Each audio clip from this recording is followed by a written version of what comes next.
Hi, and welcome back to the second hour of Focal Point on AFR Talk. Brian Fisher is my name. The program is Focal Point, the network, the American Family Radio Talk Network. Reminder about the upcoming AFA Annual Cove Retreat, October 1 through 4. Great opportunity to get away to the Great Smoky Mountains, spend some time at the Billy Graham Training Center in Asheville, North Carolina. Absolutely spectacular setting, a place to relax, to retreat, to refresh. Governor Mike Huckabee will be speaking. AFA President Tim Wildman will be speaking. Dan Celia will be speaking, and apologist and author Alex McFarland.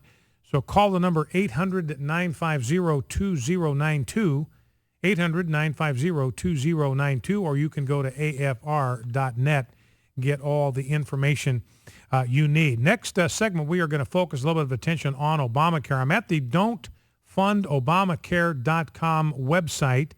And the number of signatures now is up to, let me see if I can get to the place where I can see the number of signatures. Number of signatures now is up to 134,822. 134,822. If you haven't gone there to sign up for this thing, do it. Don'tfundobamacare.com. Don'tfundobamacare.com. Don't forget, no apostrophe in don't. So just D-O-N-T, don'tfundobamacare.com. Sign the petition and add your name to the list. And then if you scroll down, you can see where your senator has lined up on this deal, whether your senator has signed up to support this strategy or not. Here are the ones that have. Here are the ones that have not. Well, let me save that for the quarter hour. Let's save it for that as we lead up to our interview with Roger Wicker at the bottom of the hour. Senator Roger Wicker. Rob, let's grab clip 21, the last clip on the roster. This is Frank Wolf. He's a congressman from Virginia. It has to do with the Benghazi deal. I got a story here from the Washington Free Beacon. The Pentagon is reporting now that insider attacks in Afghanistan on coalition forces are spiking. Insider attacks means these are people that we have trained and we have armed, either part of the Afghani police force, part of the Afghani military. We've trained them, we've armed them, and they are now turning the guns that we have taught them how to use on us. They are killing their trainers. One instance, a guy at a police academy graduation ceremony was handed his gun as a part of the graduation ceremony, immediately turned it on his trainer, shot him dead right in the middle of the ceremony. And these number of insider attacks, according to the Pentagon now, are increasing. They have jumped 120% from 2011 to 2012 alone. 120% increase. Been 172 insider attacks in the last 6.5 years there in Afghanistan. Time to bring them all home. Just sitting ducks, just a human shooting gallery to leave them there. And to make matters worse, Tyler Durden, Zero Hedge, reporting today that the U.S. military has actually awarded contracts to the Taliban and to Al-Qaeda in Afghanistan. We're actually doing business with the guys that we're supposed to be over there to put out of our misery. We're awarding them contracts. Al-Qaeda's back with a vengeance. I got the story here about Al-Qaeda. I mentioned it yesterday. Here's the story about Al-Qaeda plotting attacks on U.S. civilian jetliners. So does Al-Qaeda sound like they're neutralized? They've been busted up. They're on the run. Does it sound that way to you? I'm not seeing it. Here's the story, World Tribune. Al-Qaeda's network in Yemen is planning to conduct bombing attacks on American civilian aircraft. I mean, it's just like 911, only just blow up aircraft like the underwear bomber on Christmas Day back in 2011.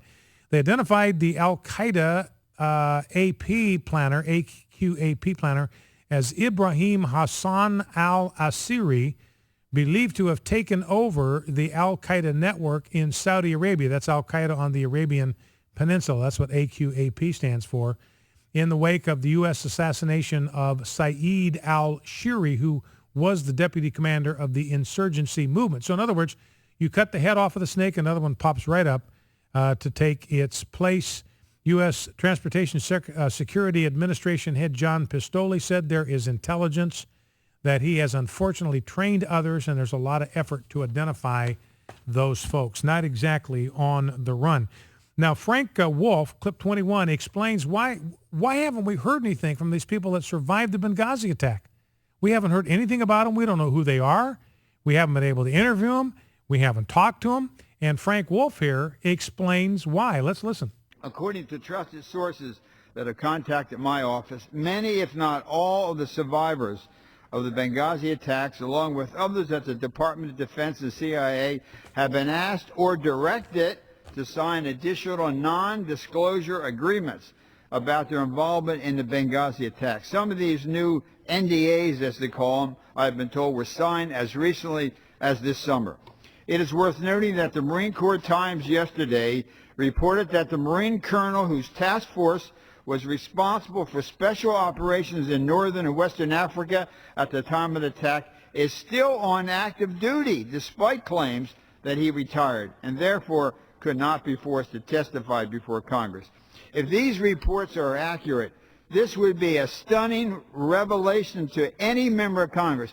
Any member of Congress that finds this out, and also, more importantly, to the American people. It also raises serious concerns about the propriety of the administration's efforts to silence those with knowledge of the Benghazi attack in response.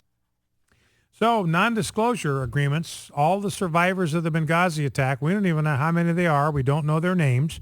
We do have the name of one of them, this guy by the name of David Ubben. He was the one that was left on the rooftop for 20 hours waiting for somebody to come to his rescue. He went up there to try to rescue diplomat Sean Smith, had his legs shredded by mortar fire. He was up there at the CIA annex trying to help Glenn Doherty and Tyrone Woods. That was the other guy's name, Tyrone Woods. His leg was severely injured. He's still recovering at Walter Reed. And so far, the State Department has not allowed him to talk to Jason Chaffetz, who's a Republican investigating this. So they got a complete blackout, which tells you one thing: they have got something to hide. Let's see if we can grab a quick call before we go to the break. Let's go to Brenda in Dallas, Texas. Brenda, welcome to Focal Point. What's on your mind? Oh, I just love y'all. I really do. You're doing a grand job. I'm glad someone's doing it for the Lord. Thank you. What bothers me is, he claims to be so concerned about protecting the children, yet you can spend $100 million on a vacation. How much did that improve our economy here in the United States? How many children did those tax dollars feed? And the same thing in Spain. How many tax dollars did we get? How much more did it stimulate our economy? And they can do whatever they want to, and no one is saying a thing about this. Well, Brenda, that's a good point. No one's saying a thing about this, and that's what I appreciate to hitchhike off of that. What I appreciate about Ted Cruz and Mike Lee and Rand Paul, these guys are taking Obamacare square on. They're taking this thing head on. They're trying to take this thing down. They're trying to do something about it. They're fighters. You got a lot of Republicans. Thanks for the call, Brenda. I appreciate it. You got a lot of Republicans say it's no use. It's the law of the land. It's all built in. There's nothing we can do about it. There's no point in trying. We just got to roll over and just kind of take our punishment. And, Ted Cruz, Rand Paul, Mike Lee said, not on our watch. We're going to fight this thing to the last ditch. This is our last chance to defund Obamacare. Talk about that more on the other side of the break. Stay with us. Focal Point, AFR Talk.